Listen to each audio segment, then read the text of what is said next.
course of my walks along the Guermantes Way. How often after that day, in the course of my walks along the Guermantes Way, and with what an intensified melancholy did I reflect on my lack of qualification for a literary career, and that I must abandon all hope of ever becoming a famous author. The regret that I felt for this, while I lingered alone to dream for a little by myself, made me suffer so acutely that, in order not to feel it, my mind, of its own accord, by a sort of inhibition in the instant of pain, ceased entirely to think of verse-making, of fiction, of the poetic future on which my want of talent precluded me from counting. Then, quite apart from all those literary preoccupations, and without definite attachment to anything, suddenly a roof, a gleam of sunlight reflected from a stone, the smell of a road, would make me stop still to enjoy the special pleasure that each of them gave me, and also because they appeared to be concealing beneath what my eyes could see something which they invited me to approach and seize from them, but which, despite all my efforts, I never managed to discover. As I felt that the mysterious object was to be found in them, I would stand there in front of them, motionless, gazing, breathing, endeavoring to penetrate with my mind beyond the things seen or smelt. And if I had then to hasten after my grandfather to proceed on my way, I would still seek to recover my sense of them by closing my eyes. I would concentrate upon recalling exactly the line of the roof, the color of the stone, which, without my being able to understand why, had seemed to me to be teeming, ready to open, to yield up to me the secret treasure of which they were themselves no more than the outer coverings. It was certainly not any impression of this kind that could or would restore the hope I had lost of succeeding one day in becoming an author and poet, for each of them was associated with some material object, devoid of any intellectual value and suggesting no abstract truth. But at least they gave me an unreasoning pleasure, the illusion of a sort of fecundity of mind, and in that way distracted me from the tedium, from the sense of my own impotence, which I had felt whenever I had sought a philosophic theme for some great literary work. So urgent was the task imposed on my conscience by these impressions of form, or perfume, or color, to strive for a perception of what lay hidden beneath them, that I was never long in seeking an excuse which would allow me to relax so strenuous an effort, and to spare myself the fatigue that it involved. As good luck would have it, my parents called me. I felt that I had not, for the moment, the calm environment necessary for a successful pursuit of my researches, and that it would be better to think no more of the matter until I reached home, and not to exhaust myself in the meantime to no purpose. And so I concerned myself no longer with the mystery that lay hidden in a form or a perfume,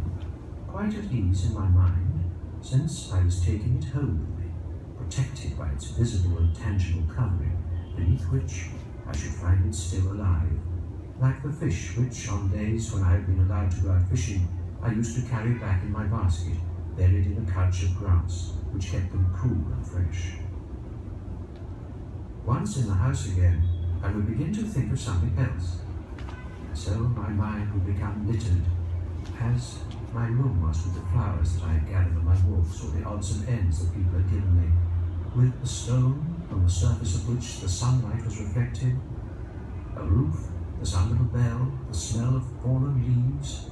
a confused mass of different images under which must have perished long ago the reality of which I used to have some foreboding, of which I never had the energy to discover and bring to light. Once, however, when we had prolonged our walk far beyond its ordinary limits, and so had been very glad to encounter halfway home, as afternoon darkened into evening, Dr. Perspier, who drove past us at full speed in his carriage, saw and recognized us, stopped, and made us jump in beside him,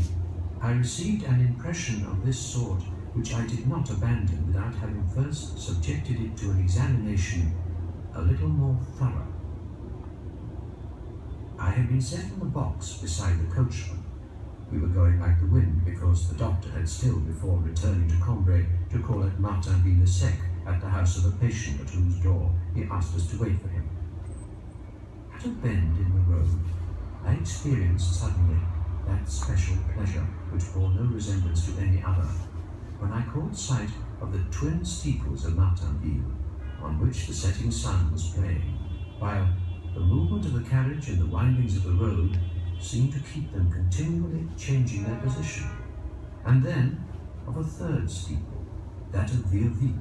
which, although separated from them by a hill and a valley, and rising from rather higher ground in the distance, appeared nonetheless to be standing by their side. In ascertaining and noting the shape of their spires, the changes of aspect, the sunny warmth of their surfaces, I felt that I was not penetrating to the full depth of my impression,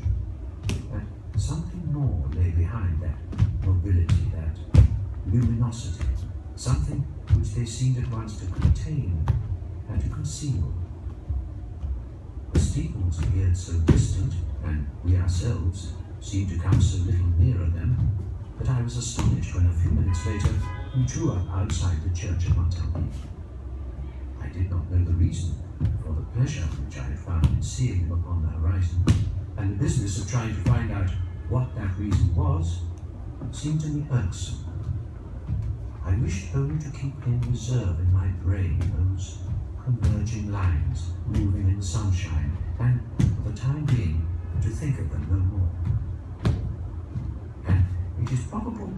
that had I done so, those two steeples would have vanished forever in a great medley of trees and roofs and scents and sounds which I had noticed and set apart on account of the obscure sense of pleasure which they gave me, but without ever exploring them more fully. I got down from the box to talk to my parents while we were waiting for the doctor to reappear. Then it was time to start. I climbed up again to my place, turning my head to look back once more at the steeples, of which a little later I caught a farewell glimpse at a turn in the road. The coachman, who seemed little inclined for conversation, having barely acknowledged my remarks, I was obliged, in default of other society, to fall back on my own, and to attempt to recapture the vision of my steeples. And presently their outlines and their sunlit surface, as though they had been a sort of rind, were stripped apart. A little of what they had concealed from me became apparent. An idea came to my mind, which had not existed for me a moment earlier, framed itself in words in my head, and the pleasure with which the first sight of them just now had filled me was so much enhanced that, overpowered by a sort of intoxication, I could no longer think of anything but them.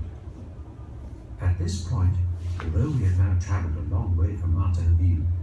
I turned my head and caught sight of them again, quite black this time, for the sun had meanwhile set. Every few minutes a turn in the road would sweep them out of sight. Then they showed themselves for the last time, and so I saw them no more. Without admitting to myself that what lay buried within the steeples of Martinville must be something analogous to a charming phrase, since it was in the form of words which gave me pleasure that it had appeared to me, I borrowed a pencil and some paper from the doctor and composed, in spite of the jolting of the carriage, to appease my conscience and to satisfy my enthusiasm, the following little fragment, which I have since discovered and now reproduced with only a slight revision here and there. Alone, rising from the level of the plain and seemingly lost in that expanse of open country, climbed to the sky the twin steeples of Martinville. Presently we saw three, springing into position, confronting them by a daring volt. A third, a dilatory steeple, that of Vieux-Vic, was come to join them. The minutes passed. We were moving rapidly, and yet the three steeples were always a long way ahead of us, like three birds perched upon the plain, motionless and conspicuous in the sunlight. Then the steeple of Vieux-Vic withdrew, took its proper distance, and the steeples of Martinville remained alone, gilded by the light of the setting sun, which, even at that distance, I could see, playing and smiling upon their sloped sides. We had been so long in approaching them that I was thinking of the time that must still elapse before we could reach them, when, of a sudden, the carriage, having turned a corner, set us down at their feet. And they had flung themselves so abruptly in our path that we had barely time to stop before being dashed against the porch of the church. We resumed our course. We had left Martinville some little time, and the village, after accompanying us for a few seconds, had already disappeared, when, lingering alone on the horizon to watch our flight, its steeples and that of Vieux-Vic waved once again in token of farewell their sun-bathed pinnacles. Sometimes one would withdraw so that the other two might watch us for a moment still. Then the road changed direction. They veered in the light like three golden pivots and vanished from my gaze. But a little later, when we were already close to Cambrai, the sun having set meanwhile, I caught sight of them for the last time, far away, and seeming no more now than three flowers painted upon the sky above the low line of fields. They made me think too of three maidens in a legend,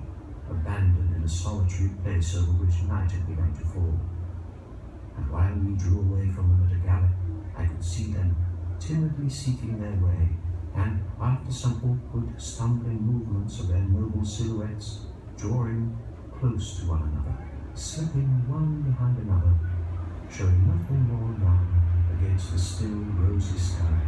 than a single dusky form, charming and resigned, so vanishing in the night. I never thought again of this page, but at the moment when, on my corner of the box seat where the doctor's coachman was in the habit of placing in a hamper the fowls which he had bought in Martinville Market, I had finished writing it, I found such a sense of happiness, felt that it had so entirely relieved my mind of the obsession of the steeples and of the mystery which they concealed, that, as though I myself were a hen and had just laid an egg, I began to sing at the top of my voice.